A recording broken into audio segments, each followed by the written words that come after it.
दोस्तों, अपनी राजनीति का उल्लू सीधा करने के लिए आधुनिक राष्ट्र के पिता कहे जाने वाले जवाहरलाल नेहरू ने भारत के विकास पर देशवासियों को खूब ठगा। नेहरू ने अपने जीवन काल में इतनी गलतियां की है कि उनको कभी भी सुधारा नहीं जा सकता। नंबर 1, 1962 भारत और चीन युद्ध। भारत इस युद्ध में चाइना के हाथों परास्त हो गया था।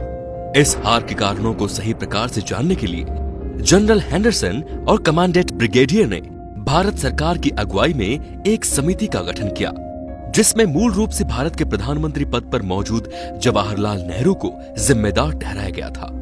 नेहरू ने हिंदी चीनी भाई भाई का नारा देते हुए चीनी सेना को भारत में आने का रास्ता दे दिया और भारतीय सेना को रोके रखा, जिसका फायदा उठाकर चीनी सैनिक अरुणाचल प्रदेश, सिक्किम और आसाम होते हुए भारत में अंदर तक आ गए, जिसके परिणाम स्वरूप चीन ने कश्मीर का 14,000 स्क्वायर किलोमीटर भाग पर अपना कब्जा जमा लिया।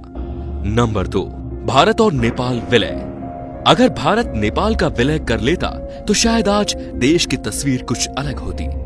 नेपाल के राजा त्रिभुवन विक्रम शाह ने पंडित नेहरू से विलय करने की बात कही, लेकिन नेहरू ने यह कहते हुए नकार दिया कि भारत को इससे नुकसान के सिवाय कुछ हासिल नहीं होगा।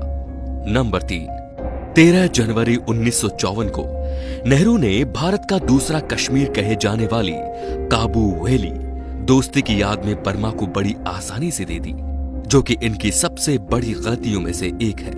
काबू वैली लगभग 11,000 स्क्वायर किलोमीटर में फैली हुई थी। बर्मा ने काबू वैली का अधिक हिस्सा चीन को दे रखा है, जिसमें से वो भारत में आए दिन मुठभेड़ करता है।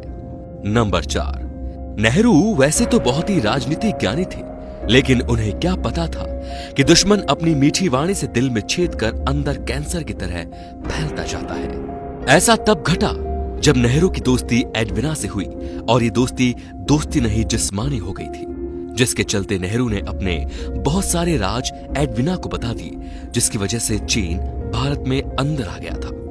पंचशील समझौता। मध्यरात्रि में जब सारी दुनिया गहरी नींद में सो रही होगी, तब भारत जीवन और स्वतंत्रता के लिए जागेगा।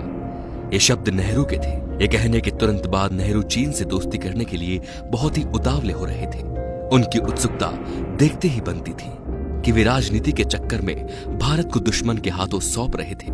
जैसे ही नेहरू ने 1954 में चीन को पंचशील समझौते के लिए मनाया, तब भारत ने तिब्बत को चीन का हिस्सा करार दे दिया था, जो कि नेहरू की सबसे बड़ी गलती थी। जब 1962 में भारत चीन युद्ध हुआ तो चीनी सेना इसी रास्ते भारत पर आक्रमण करने आ गई थी और आज तक उसका खामियाजा हमको भुगतना पड़ रहा है। तो दोस्तों, नेहरू की इन गलतियों को लेकर आपके क्या विचार हैं? ये हमें कमेंट करके जरूर बताएं और इन सब गलतियों का असली जिम्मेदार कौन था और इसके कारण क्या थे, ये भी कमेंट में जरूर बताएं और एक सच्चे देशभक्त की तरह इस वीडियो को अधिक से अधिक शेयर करें। धन्यवाद।